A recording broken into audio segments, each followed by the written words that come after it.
Ustadz, jika ada suami pelit terhadap istri, apakah uang suami boleh diambil, disedekahkan atas nama kakek keluarga istri yang sudah meninggal tanpa sepengetahuan suami? Apa hukumnya? Terima kasih. Ibu Widya atau Mbak Widya di Lamongan, hafizakillah ta'ala, semoga Allah menjaga Anda. Pertanyaannya, suaminya pelit. Bukan suaminya, ada seorang suami. mohon maaf. Ibu atau Mbak Widya, mohon maaf. Ada seorang suami yang pelit. Nah, bolehkah istrinya mengambil dari dompetnya misalnya atau dari sakunya tanpa sepengetahuan si suami, tetapi diperuntukkan untuk sedekah atas nama kakek, bukan untuk kebutuhan keluarga yang merupakan tanggung jawab si suami, bukan, tetapi diambil tanpa sepengetahuan suami untuk disedekahkan atas nama kakek si istri. Baik, untuk menjawab ini sudah saya nukilkan hadis ya. Kita sudah nukilkan hadisnya hadis Aisyah, diriwayatkan oleh Bukhari Muslim ya, diriwayatkan oleh Bukhari Muslim.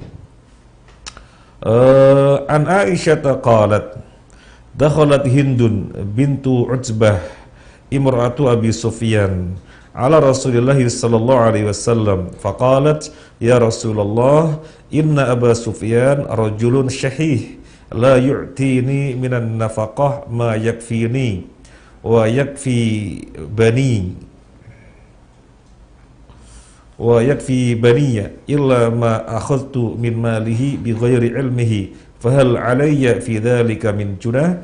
Faqala Rasulullah sallallahu alaihi wasallam khudhi min malihi bil ma'ruf ma yakfiki wa yakfi baniki, muttafaq alaih. Aisyah radhiyallahu anha menceritakan ada seorang wanita namanya Hindun.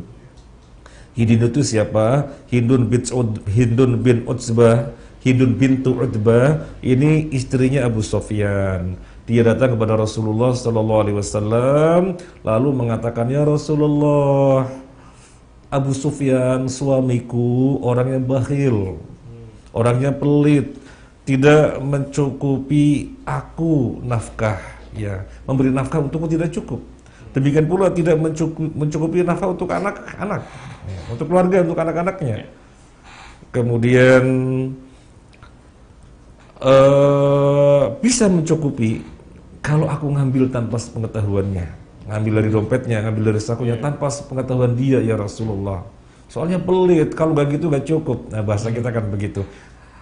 Apakah aku dosa ya Rasulullah? Apa jawaban Nabi sallallahu alaihi wasallam?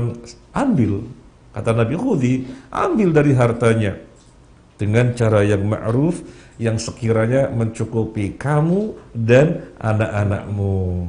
Jadi dari sini jelas, suami yang bakhil, si istri boleh mengambil tanpa sepengetahuannya. Boleh mengambil tanpa sepengetahuannya. Tapi, ada kata-kata tapi mengambilnya untuk apa? Dirinya dan anak-anaknya. Untuk dirinya dan rumah tangganya yang merupakan kewajiban suami, bukan untuk yang lain-lainnya. Karena pada dasarnya suami kan yang berkewajiban. Cuma kok nggak cukup sehingga diambil tanpa sepengetahuannya yang sesungguhnya ini mencukupi atau melengkapi yang sesungguhnya kewajiban suami yang belum dipenuhi. Nah gitu. Nah kalau pertanyaannya diambil tanpa sepengetahuan suami tapi untuk infak atas nama kakek, ini nggak benar. Nah ini tidak tepat itu ya. Nah kalau memang untuk seperti itu nggak boleh diam-diam, harus sepengetahuan suami. Mas, boleh nggak saya mendapatkan harta dari Mas lalu saya infakkan atas nama kakek saya? Kenapa harus demikian? Soalnya ini bukan kewajiban si suami, ya, bukan tanggung jawab si suami gitu ya. Demikian Ustaz ya. Allah a'lam. Baik. Saya lanjut Ustaz ya. Baik. Kriteria atau definisi masuknya suami itu termasuk kategori pelit itu gimana sih? Kan gampang-gampang kan, misalnya saya mau beli dompet 3 miliar kok nggak dikasih pelit, misalnya gitu. Iya. Bagaimana dikatakan suami itu bakhil? Tentunya suami tersebut berkelapangan untuk memenuhi kebutuhan yang merupakan kewajibannya dalam pandangan uraf. Uraf itu tradisi atau kebiasaan suatu tempat. Misalnya tradisi atau kebudayaan, tradisi atau kebiasaan suatu tempat yang namanya suami wajib memberi makan, wajib memberi pakaian, kemudian SPP anak-anak, perhatian kesehatan, apalagi yang merupakan kewajiban. Rekreasi mungkin saja. Rekreasi bukan kewajiban. Lain lagi kalau di suatu tempat rekreasi itu wajib ya. Nah, kita bicara yang Dasar. yang biasa ya, yang biasa terjadi. Biasanya rekreasi itu tidak. Ya. Nah, ternyata suami yang berkelapangan ini hanya memberikan makan minum. SPP nggak dihitung. Kemudian perawatan kesehatan ya, misalnya makan-makan yang kata orang 4 sehat 5 sempurna gitu ya, kurang nggak dihitung gitu. Nah ini kan namanya belum memenuhi, maka dia boleh ngambil sekedar cukup untuk diri dan keluarganya.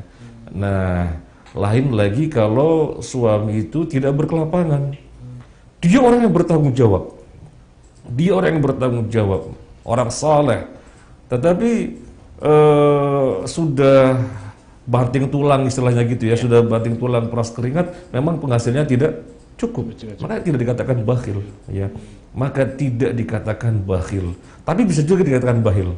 Kalau bagaimana? Nggak ngasih sama sekali. Ada tapi nggak ngasih. Iya. Ada meskipun sedikit dan cukup ya, dan nggak ngasih itu namanya bakhil. Tetapi ngasih tapi sedikit, di mana itu adalah kemampuannya, maka tidak dikatakan bakhil. Nah, ini kadang-kadang juga terjadi salah pahamnya. Sekalian saya sampaikan Al-Fatihahnya.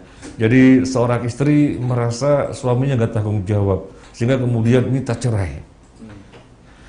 Ternyata setelah ditelisik, bukan suaminya tidak tanggung jawab, bukan suaminya tidak memenuhi kewajiban sebagai suami, bukan. Tapi memang ini suami ditakdirkan oleh Allah dengan pendapatan yang memang kurang. Dia bukan orang malas, dia orang yang semangat dan luar biasa, tapi memang takdirnya memang tidak berkelapangan, jangan berkelapangan. Untuk mencukupi saja enggak. Nah, dalam hal ini istri tidak mengatakan enggak memenuhi kewajiban, enggak bisa.